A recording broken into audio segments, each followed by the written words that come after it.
Hello बच्चों, मैं राजेश शर्मा। आज मैं करवाने जा रहा हूँ आप लोगों को लीनियर इक्वेशन क्लास 10th का है वर्ड्स प्रॉब्लम। ये मेरी थर्ड वीडियो है लीनियर इक्वेशन वर्ड्स प्रॉब्लम की। अगर आपको मेरी वीडियोस पसंद आ रही हैं तो आप इसे लाइक, शेयर एंड सब्सक्राइब ज़रूर करें। और हमारी जो फेस टू फेस क्लासेज होती हैं ये होती हैं Mahipalpur, Safdarjung enclave and Palam Bihar, that is in Gurgaon. तो मैं ये बताना चाहता हूँ आप लोगों को आज कि टाइप 4 तक मैंने 2 वीडियो में करवा दिए हैं। टाइप 5 देखें आप। टाइप 5 जो होगा ये एरिया वाले सम्स होंगे। एरिया वाले सम्स देखो कैसे क्वेश्चन होगा,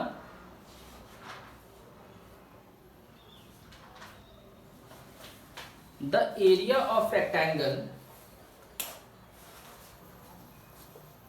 क्वेश्चन है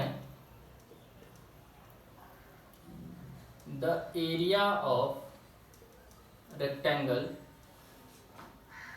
remains the same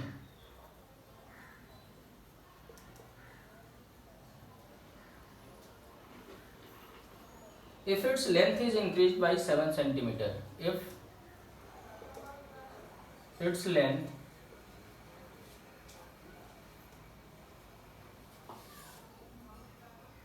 is increased by 7 meter and the breadth is decreased by 3 meter. Breadth is decreased by 3 meter. First condition तो ये हो गया। सेकेंड कंडीशन क्या बोला है, the area remain same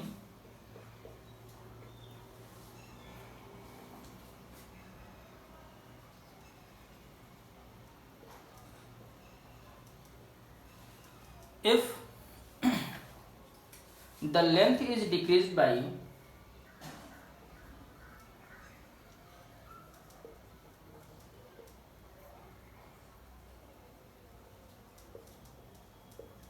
7 meter and breadth is increased by 5 meter.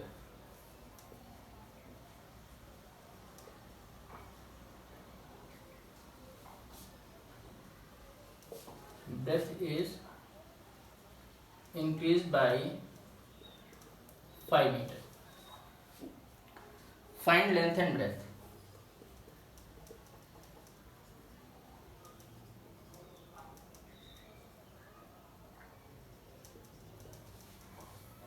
तो देखो हम क्या करेंगे इसमें। मैंने एज्यूम कर लिया कि मेरे पास कोई रेक्टेंगल है ऐसे, जिसकी लेंथ x है और विड्थ यानी कि ब्रेथ क्या है, y है। तो let length equals to x metre and breadth equals to y metre, ये एज्यूम कर लिया मैंने। तो इसका एरिया क्या आएगा, एरिया मुझे पता है ये होता है L इंटू बी यानी कि x इंटू वाई हो जाएगा। कोई डाउट नहीं। अब देखो अकॉर्डिंग टू क्वेश्चन, अब इसने क्या बोला हुआ है, if length is increased by 7 metre, तो अब लेंथ जो हो जाएगा वो हो जाएगा x प्लस 7 मीटर, क्वेश्चन में बोला है। एंड विड्थ यानी कि ब्रेथ जो है वो डिक्रीज बाय 3 मीटर, तो y माइनस 3 कर लिया। तो इसका एरिया क्या आएगा, एरिया आएगा x plus 7 into Y minus 3। बहुत सिंपल है, L इंटू बी होता है तो L है x प्लस 7 और b है y माइनस 3, ये हो गया। इसके बाद देखिए आप लोग, इसने बोला है the area of rectangle remains same. Same का मतलब है कि जो इसका एरिया है वही इसका एरिया है। इट मीन्स एक्स वाई, इसका जो एरिया है वो किसका इक्वल होगा, x plus 7 into Y minus 3। Simple. तो ये हो जाएगा x into Y equals to X Y minus 3x plus 7y minus 21। मैंने नॉर्मली ब्रैकेट ओपन करा है और कुछ नहीं करा। ये एक्स वाई कैंसिल हो गया, इसको और इसको इधर शिफ्ट कर लेते हैं। ये माइनस है, इधर आएगा प्लस हो जाएगा, ये प्लस है, इधर आएगा माइनस हो जाएगा, और ये वाला -21 as it is. Equation number 1। यहां तक तो किसी को डाउट नहीं होना चाहिए। फिर क्या बोला है, द एरिया रिमेन्स सेम। फिर से सेम है एरिया, कब सेम है, जब लेंथ है वो डिक्रीज बाई 7 कर दिया, यानी कि x - 7 मीटर कर दिया, और ब्रेथ जो है वो इंक्रीज बाई 5 कर दिया। ठीक है, तो फिर इसका एरिया क्या हो जाएगा, इसका एरिया होगा x - 7 इंटू वाई प्लस 5। यही होता है L इंटू बी। अब देखिए आप लोग, अब बोला है कि ये भी एरिया चेंज नहीं हो रहा है, सेम है। जरूरी नहीं है कि हर क्वेश्चन में एरिया सेम आए, लेकिन इस क्वेश्चन में बोला हुआ है कि एरिया सेम है, तो सेम ही लेकर चलेंगे। तो ये क्या हो जाएगा, X Y equals to x - 7 into Y plus 5। तो ये क्या हो जाएगा, X Y equals to X Y plus 5x - 7y - 35।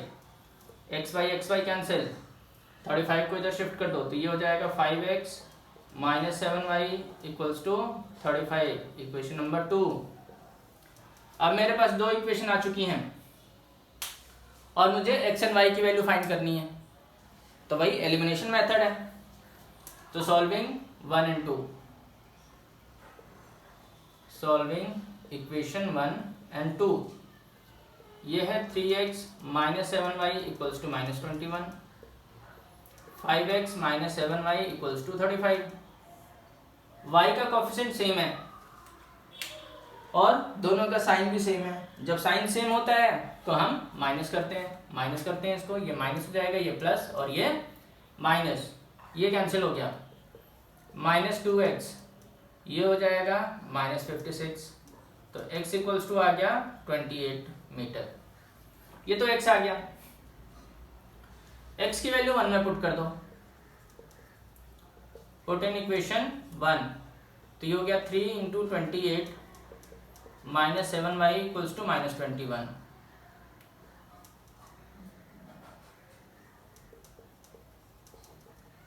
ये हो जाएगा -7y equals to -21 -84, -7y equals to 105, minus में y हो जाएगा 15। तो लेंथ जो है वो आ गया आपके पास 28 मीटर और ब्रेथ जो है वो आ गया 15 मीटर। अब क्वेश्चन कैसे पूछा जा सकता है ये, अब ये क्वेश्चन पूछा जा सकता है फाइंड द डायमेंशन। डायमेंशन भी बोलेगा, इट मीन्स आपको लेंथ एंड ब्रेथ फाइंड करना है। अब जरूरी थोड़ी है कि हमेशा एरिया सेम होगा कंडीशन के अकॉर्डिंग, बिल्कुल भी नहीं। ये भी बोल सकता है कि अब जो न्यू एरिया आ रहा है वो पहले वाले एरिया से 28 ज़्यादा है या 28 छोटा है। तो आप क्या करोगे, दोनों को इक्वेट करने के लिए आप ये देखोगे, अगर इसका एरिया ज़्यादा है तो आप इसमें ऐड करोगे, या इसका एरिया कम है तो आप इसमें प्लस करोगे। ये ध्यान रखना बस। उस टाइप के क्वेश्चन अभी मैं हर एक टाइप का सिर्फ एक एक क्वेश्चन ही करवा पाऊंगा, ज़्यादा पॉसिबल नहीं है, ठीक है ना, टाइम की लिमिटेशन से। आप लोग खुद करेंगे क्वेश्चंस, अगर नहीं आएंगे तो आप मुझे मैसेज या कॉल कर सकते हैं, मैं वो क्वेश्चन आप लोगों को सॉल्व करवा दूंगा। तो मैं हर एक टाइप का एक क्वेश्चन ही करवाऊंगा क्योंकि ये बहुत बड़ा चैप्टर है। तो ये क्वेश्चन हो गया। अब टाइप 6,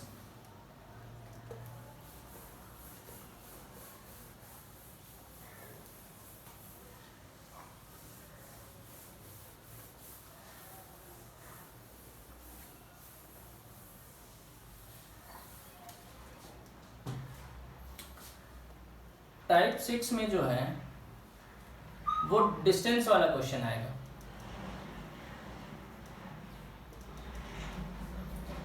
डिस्टेंस वाला कैसे क्वेश्चन होगा,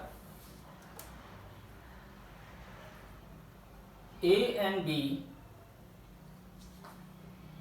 are 100 kilometre apart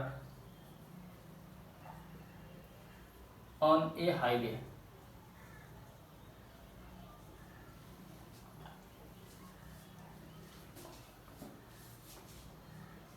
Two cars at A and B starts at same time and move in the same direction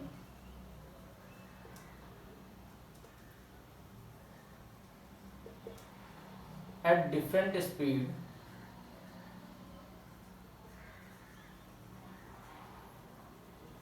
meets after 5 hours।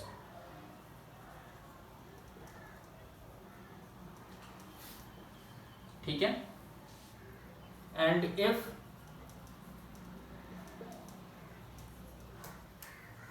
they move in opposite direction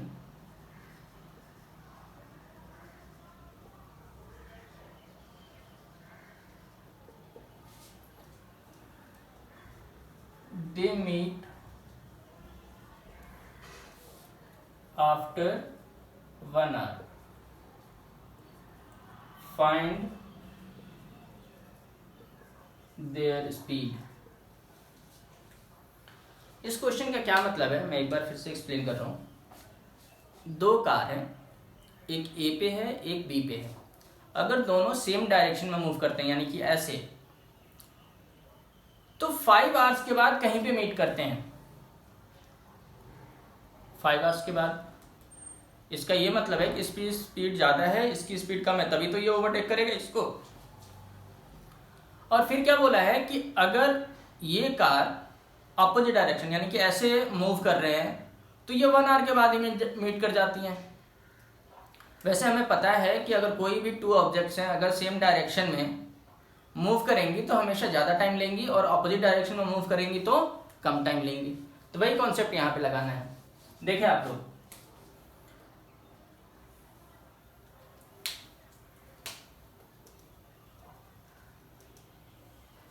दो car है A and B, ये 100 kilometre apart है। एक car इधर से move कर रहा है, एक कार इधर से, तो सी पे मीट कर रहे हैं आफ्टर 5 आवर्स। यही बोला है। मुझे क्या फाइंड करना है, इनकी स्पीड फाइंड करनी है, जो कार ए पे और कार बी पे है। तो मैंने क्या करा, let speed of car A x kilometre per hour and speed of car B के लिए मैंने कर लिया y kilometre per hour. Simple. अब स्पीड है और बोला है कि 5 आवर्स में कार ए यहां से यहां तक जा रहा है, तो ये तो डिस्टेंस हो गया ना। Distance travel by car A in 5 hours. Car A जो है 5 आवर्स में कहां से कहां तक जाएगा, ए से लेकर सी तक जाएगा। तो डिस्टेंस है, डिस्टेंस का फॉर्मूला क्या होता है, स्पीड इनटू टाइम। स्पीड क्या है x और टाइम क्या है 5। अब कार ए मूव कर रहा है तो कार बी भी तो मूव करेगा, वहां पे खड़ा थोड़ी रहेगा वो। तो distance travel by car be in 5 hours. अब कार बी कहां से कहां तक जा रहा है, बी से लेकर सी तक, तो डिस्टेंस का फॉर्मूला यही होता है, स्पीड इनटू टाइम। अब देखो, क्या मैं ए बी को ऐसे लिख सकता हूं, ए सी माइनस बी सी। अगर मैं इस पूरे डिस्टेंस में से ये डिस्टेंस माइनस कर दूं तो ए बी आएगा। ए बी क्या है 100, ए सी क्या है अभी आपने फाइंड करा 5x और ये फाइंड करा 5y। 5 से सबको डिवाइड कर दो तो x minus Y equals to क्या आ जाएगा 20। Equation number 1। अब फर्स्ट कंडीशन तो हो गया। अब सेकंड कंडीशन देखिए आप लोग। सेकंड कंडीशन में क्या बोला है कि ये दो कार हैं और सी पे मीट कर जाती हैं। अब डिफरेंट ऑपोजिट डायरेक्शन में मूव कर रही हैं, तो कितने आवर्स के बाद मीट कर रही हैं 1 आवर्स के बाद। तो फिर से वही distance travel by car A in 1 hour. Car A 1 hour में कितना डिस्टेंस मूव करेगा, AC। डिस्टेंस का फॉर्मूला स्पीड इंटू टाइम, तो x इंटू 1 तो x ही होगा।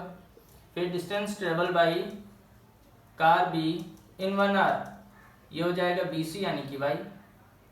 अब मैं AB को कैसे लिख सकता हूँ, AC प्लस BC लिख सकता हूँ। AB क्या है 100, ये क्या है x प्लस y, ये हो गया इक्वेशन 2। सिंपल। अब मैं दोनों को सॉल्व कर देता हूँ। सॉल्विंग इक्वेशन 1 एंड 2, ये है x plus Y equals to 100 और ये है x minus Y equals to 20। मैंने दोनों को ऐड कर दिया, 2x equals to 120, x equals to 60। x की वैल्यू 60 मैंने 2 में पुट कर दिया, पुट इन इक्वेशन 2, तो ये हो गया 60 प्लस वाई इक्वल्स टू 100, तो y इक्वल्स टू क्या हो जाएगा 100 माइनस 60, तो y इक्वल्स टू क्या आ गया 40। तो अब आता है स्पीड ऑफ कार A, ये हो गया 60 kilometre per hour and car B के लिए हो गया 40 किलोमीटर पर आवर। तो बस इसमें क्या ध्यान रखना है कि मैंने इसमें डिस्टेंस वाला कॉन्सेप्ट यूज करा है। सेम डायरेक्शन में अगर मूव करेंगे तो ज़्यादा टाइम लेंगे, ऑपोजिट डायरेक्शन में मूव करेंगे तो कम टाइम लेंगे। जो कार पीछे होगा वो ज़्यादा स्पीड से ट्रेवल करेगा, जो कार आगे होगा वो कम स्पीड से ट्रेवल करेगा, तभी वो ओवरटेक कर सकता है। तो ऐसे क्वेश्चन और भी हो सकते हैं।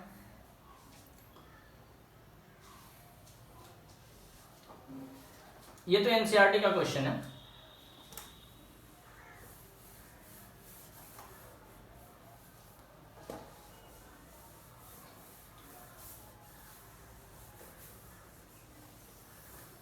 ये क्वेश्चन आप लोग होमवर्क करेंगे।